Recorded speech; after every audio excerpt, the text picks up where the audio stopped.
One of the few surviving rocket launchers is in the Firepower Museum at Woolwich. This experimental version of the rocket only fired one missile at a time. Attack guns took 30,000 shells to down just one German plane. The idea behind these rockets was to use just a few hundred missiles, creating a square of fire in the sky that would incinerate enemy aircraft. Alan Raymond tested out the weapon in 1941. One stands on the left and is responsible for bearing. Here's the handle that pushes it round, and the other side is used for elevation. Here is the handle that controls the elevation. When they see the target through that window, then the operator who fires the gun, which is the one on the bearing, has got a trigger here. The rocket is placed on the rails and it is held back onto the knife edges. It'd be very noisy, a firework display with a lot of noise. It's an experience that people tell me that causes the operator to leave the weapons afterwards. So was this the rocket system used in Victoria Park that night? One crucial witness from the Home Guard in South London has confirmed that it was indeed Z battery missiles that caused the fatal panic. I was in Lewisham, about 4 or 5 miles from Bethnal Green on the night of March the 3rd. I heard a rushing noise, a whoosh, which I, being a member of a Z battery, associated with the noise of the Z battery firing. I can imagine that to anybody in nearer proximity it would have been a frightening noise. So it was these frightening Z rockets that caused the panic in Bethnal Green. And the irony is that these experimental new weapons weren't even that effective at shooting down enemy bombers. The well-kept secret of the Z batteries is out.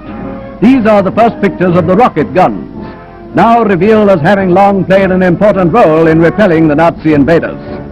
Wartime films like this one from late 1944 credit the Z battery missiles with great success. But the evidence from soldiers on the ground is that the missiles were rarely ever used, and when they were, very inaccurate. I think the collateral damage that could have occurred through the remnants of the rockets coming down afterwards could have been a minus for using them. Plus the fact, I don't see how they could have been terribly accurate. It was the most primitive form of weapon you could devise. There was nothing really technical about it. There was no dials to follow. As far as I'm concerned, there was only a crosswire to lay onto the target. I think they would have been very effective had there ever been another blitz. But for the type of air activity at that time, I would say that they were not an effective weapon. The Ministry of Defence have now confirmed that there was in fact a Z battery unit in Victoria Park on the night, and that they did fire the new rockets, and that this unfamiliar sound apparently led local people to panic. But they claim that this tragic event was caused by the alert of a Luftwaffe raid. Yet there were no planes in the sky that night, according to witnesses. It was in fact a test run. I can't recall hearing any planes, and certainly when I went out the day afterwards and was talking around amongst the people, nobody could remember hearing a plane. Certainly not any flight of planes, not even a single one. Our research has uncovered a much more unsettling account of what happened in Victoria Park.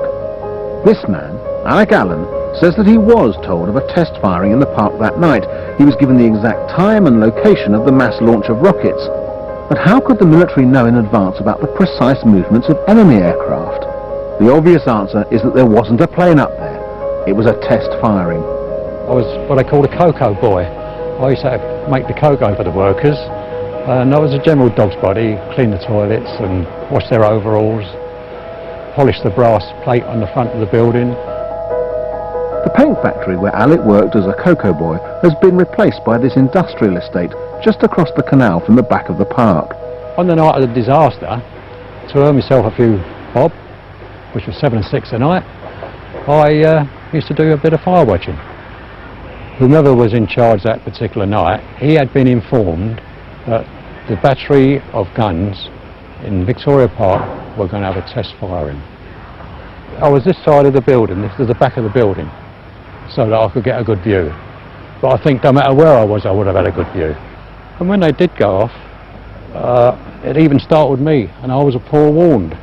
It was horrendous. It was really, the sky was lit up with these rockets. Where was it? It was in this direction, and it sounded like the whole battery had been fired instantaneously. How many? I would say probably 40 or 50 at least. And the sound was horrendous. And when I looked in the sky, there was a big square of fire. So I thought to myself, if I was startled by the sound and I was expecting this sound, what about the poor people at the Bethnal Green disaster? They must have been terrified. They would have thought that something was coming down. I knew that something was going up with the rockets, but just to hear the noise, that could have been some missiles coming down. We've now discovered that there was only one warning given, to Alec's factory. No one else was told. Maybe the unit in the park wanted to keep the test secret, but then why tell Alec? It didn't make any sense. You're going to tell people or you're not going to tell people. Particularly when we're talking about general public, not military people. I mean, I take it the military probably knew what the hell was going on. If they had reported that there was new guns going to be tried out, people would have accepted that, I believe, because the blitz had been over a year, so they would have known. And if they said, well, if you hear guns, you know it's only us trying, and they knew, which the others they'd got used to, I think that would have, people would have just strolled down to the tube like they normally did. Did anybody ever give you warning about these new missiles going up on that night? No, none whatsoever. Did anybody know anything at all about these missiles? I don't think they did. No, otherwise, I dare say if that accident, they knew it. I don't think there'd been an accident down the underground. Even the Z battery veterans find it hard to believe that the disaster was caused by a test that went horribly wrong because no warning was given to the locals. To give such an order in such a populated area, because there were plenty of other places around where exercises could have taken place, and the point of doing it in London I just could not imagine. The civilians should be notified that when there's going to fire, if there's no air raid, if there is a case of practicing, the civilians should be informed. If it was a test, I would have thought it was a silly thing to do.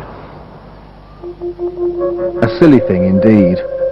No one in Bethnal Green questions the right of the British military to use a weapon that could help defeat Hitler's Luftwaffe, even if it was largely ineffective. They simply want to know why some notice wasn't given on the night to people entering the tube station. Local residents say that someone should have given a proper warning about the massive test firing of missiles. If they had, there would never have been a disaster. And 173 lives may well have been saved. Sit down.